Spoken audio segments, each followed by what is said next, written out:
let's review how to factor using sum and difference of cubes. So if we look at the formulas for these, you can see that sum of cubes is x cubed plus y cubed is equal to bracket x plus y, and then the second bracket is x squared minus xy plus y squared. The difference of cubes formula is x cubed minus y will turn into, the first bracket will be x minus y, the second bracket will be x squared plus xy plus y squared. So how do we remember these? I like to remember them using the acronym SOAP. So SOAP stands for same, opposite, and always positive. So what does this mean? It means that if you have a sum of cubes and this sign is positive, the first bracket will have a positive sign. The second sign will be the opposite, so it'll be a negative sign. And then the last sign here is always going to be positive. Similarly, if we have a difference of cubes, so there's a minus sign right here, the first sign you see will be a minus sign. Then you have the opposite of that, which is a positive sign. And then the last sign is always positive. So let's put this into practice by looking at a couple of examples. First, we're going to factor 64x cubed plus 125. Now, this is a sum of cubes, so it's in the format x cubed plus y cubed. And remember what that's equal to is x plus y. You keep the sign the same for the first one, and then x squared minus xy plus y squared. So you're changing the sign for the second one to a negative, and then the last sign is always positive. So let's consider what we're replacing x cubed and y cubed with. So in this case, our x cubed term is our 64x cubed. So I'm just going to take the cubed root of that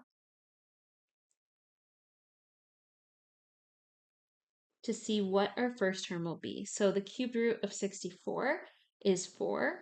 Cubed root of x cubed is x. So that means the x in the formula is equal to 4x. The y in the formula will be the cubed root of 125. So that's just equal to 5. Once we figure that out, our next step is replacing the x and y in the formula with 4x and 5. So I'm going to rewrite this formula, replacing the x with 4x and the y with 5. So every single x is going to get replaced with a 4x, and every single y is going to get replaced with a 5. Our last step then is just to simplify this.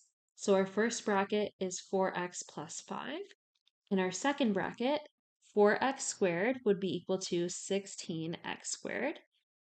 4x times 5 is going to be equal to 20x. And then 5 squared is going to be equal to 25. And that is fully factored. Let's look at another example. So in this case, we have x cubed plus 27. That is another example of a sum of cubes. So x cubed plus y cubed. Remember what that's equal to is x plus y. First sign stays the same. Then we have x squared. Second sign is opposite, so minus x times y plus y squared. Let's consider what x cubed and y cubed would be in this case. So the x cubed is going to be x cubed, first term, which is turning into x, and the 27 is our y cubed in the formula, and that will turn into a 3.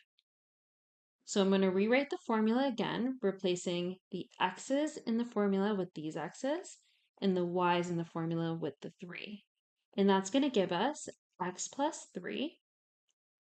And then the second bracket will be x squared minus 3x plus 3 squared, which is 9. On to our third example here. So in this case, we have a difference of cubes. So this is in the formula x cubed minus y cubed is equal to x minus y,